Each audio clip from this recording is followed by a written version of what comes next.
Hello everyone, welcome back to CSE Core Concepts in the series of Database Management System. In this video, I am going to demonstrate as how to create an ER model, or popularly called as the Entity Relationship Model, and of course the cardinality constraints imposed on them. So first of all, let us understand what is an ER model. So in my earlier videos, if you have missed them, I recommend you to please go through the videos to understand clearly what do we mean by entities and relationships and attributes. So it is a model which is going to give you a full description about your uh, project or your system, right? So let us consider a application. Using this example only, I am going to explain you. Let us call the company application. So now the company database, they want to keep some track of some details of the employees, of course, working in that company, the various departments of the company and the projects they undertake.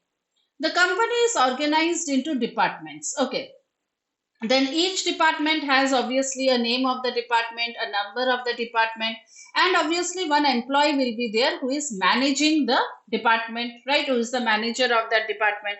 Let's say, for example, you have marketing department, sales department, then production department. So every department, department number one, production, department number two, HR, department number three, accounts, like that.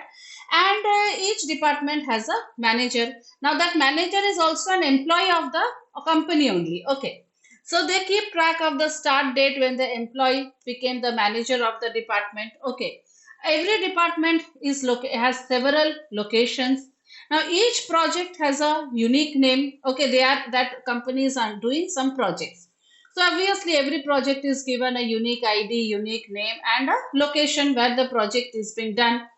So the database will store the each employee's name, social security number, or you can say a PAN card or an Aadhaar card number, his address, salary, gender, and birth date.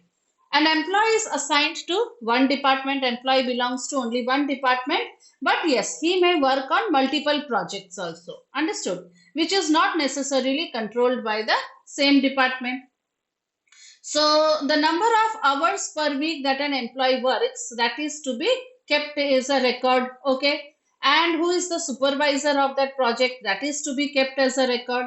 And the database also keeps track of the dependents, like the employees there. So how many dependents are there on me, like my father, my mother, or my children, my wife, like that. Okay. For insurance purposes, and each dependent's first name, gender, birth date, and relationship is stored. Now you might be under confused, like you might not understand why have I written some records, some values as red color or highlighted red or underlined. So whenever you are given a project, okay, and if you do not know who are going to be the entities, who are going to be your relationship, what is the relationship, what is the attributes, then you simply do one thing. You write the way I have written. Simply you write what you are going to do in the project. Like each company has this departments, every department has number of project. We store the employee details of the project. Okay, everything you write down. Then from there, you underline all the nouns and the verbs. So here, who are the nouns? Employee is a noun, department is a noun, project is a noun. Understood? So these are your nouns. And what is your verb? Manages the department is a verb. Okay, you can see here. You can see here. I have written with the purple color. Manages the department is a managing is a verb. Okay, assigning is a verb. Controlling is a verb. So the verbs have to be kept. Okay. So the ones which are your nouns, they are your entities, and the ones which are your verbs, they are your relationship.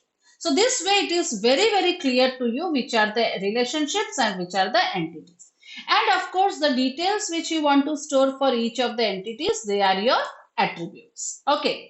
So let us see. So here's like, see, dependence is a noun. So these are your entities. So entity types that do not have any key attributes are called as weak entities. These are another type of entities which we have not studied yet. So weak entities means those attributes who do not have their own primary key. Let us say, for example, like dependent. Okay.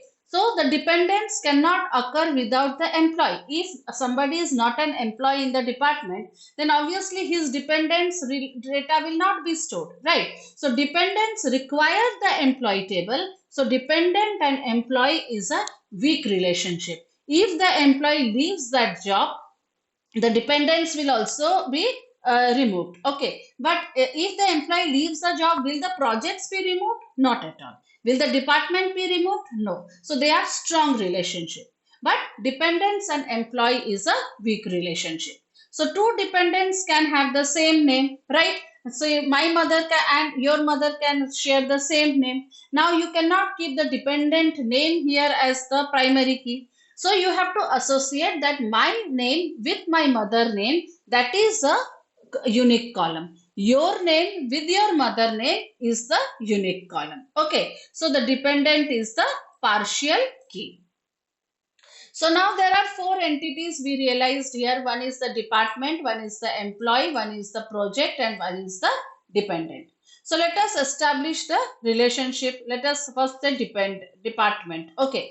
So department will have, what do you want to store in the department? The name of the department, the number of the department, location, manager, and manager when he started managing that department, that is his start date. So department will have a department number, department name, department location, the manager of the department, and the when the manager started managing the department, that is the start date. Now locations are what? Multi-valued attribute. If you remember, multi-valued means what? When you have multiple values for a single attribute, like degrees. Okay, so you have multiple values for that attributes, like department. So marketing department is located in 4 locations of the branch, right? So that is a multi-valued attribute. So how do you represent a multi-valued attribute? With this double oval. Okay, so this is how you represent.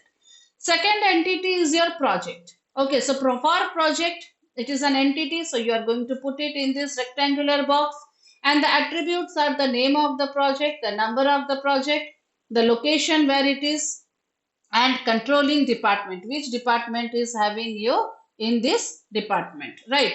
Then employee. Employee has name, obviously the SSN number or your Aadhaar card number, whatever, gender, address, supervisor. Supervisor means who is the manager of that employee. Then birth date, department, works on the number of hours. Okay, works on. You remember we have said that the employee is working on which project and how many hours he dedicated to that project, and the salary of the employee. Now works on this relationship will work only if the employee is associated with the project. Otherwise this relationship will not be there. Understood? So it is a multi-valued attribute because one employee can work in multiple projects also. So that is why it is a multi-valued attribute. Now again your name can be a composite attribute. Composite means what? Which you can break down further. Like you can break down the name of the employee with its first name, middle name, last name. Understood? So this way again you can create the composite attributes. Then comes dependent, which we have already talked about, that it is a weak relationship. So obviously you need to know the employee whose dependent is there. Okay, the gender, the birth date of the dependent, and the relationship, means whether he is my brother, sister, mother, father, whatever. So now you know the entities. Now you have to establish the relationship between them. So first is that employee works for a department. So employee works for department. So employee and department both are nouns, and works for is a verb. So that relationship is there. Second, employee also works for a project. So employee works on a project. Okay. A department controls the number of projects. So there has to be a relationship between department and the project. So department controls the project. Manager. Manager is also an employee. Okay. He manages the department. So employee is also a manager. The one of the employee who is a manager, he manages the department. Supervisor, he is also an employee, but he is supervising other employees, right? So supervisor is supervising other employees, and employee has dependents. So employee dependents of this. Okay, so it is a weak relationship. So you have to show using this double box, right?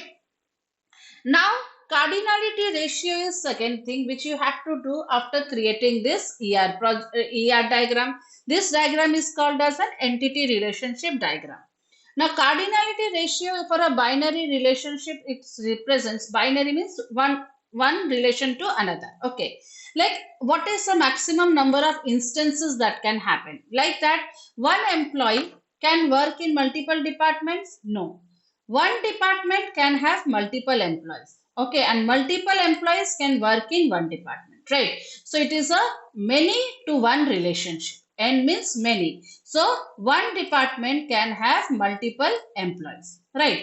Similarly, employee manage, let's say department controls project. So one department can have multiple projects, but one project can belong to only one department. Okay, so department and project is again one to many relationship.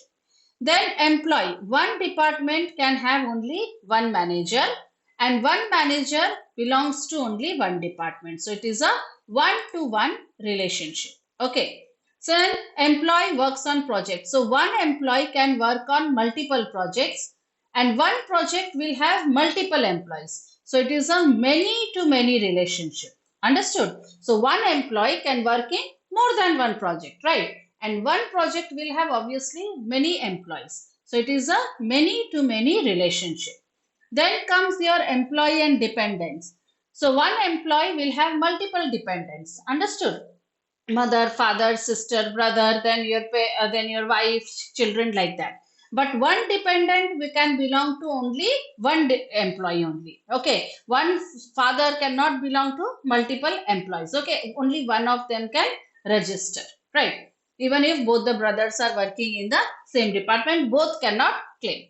Then comes your supervision. So one employee can have multiple one supervisor can supervise multiple employees, but employee will have only one supervisor. So it is one to many relationship. So this is what about your cardinality ratio. So this is now a complete ER diagram. And you please mind it that don't put arrows and over here. Okay, they are wrong. It is simple lines which students make much mistakes and they are directionless when they are given to create a ER diagram. So the first step is that you simply write down in your plain English what you need to do. Then from that write up, you just underline the nouns and the verbs. So the nouns which are there, they are your entities and the verbs are your relationships. Now you have to find out from them what is your weak relationship and what type of relation, multi-valued attributes and unique attributes. That all you have to figure out. And of course you have to you have to mention the cardinality ratio. Okay, so I hope you understood how to create an ER diagram. Do practice it with your own project, and of course don't forget to like, share and subscribe to CSE Core Concepts. Thank you.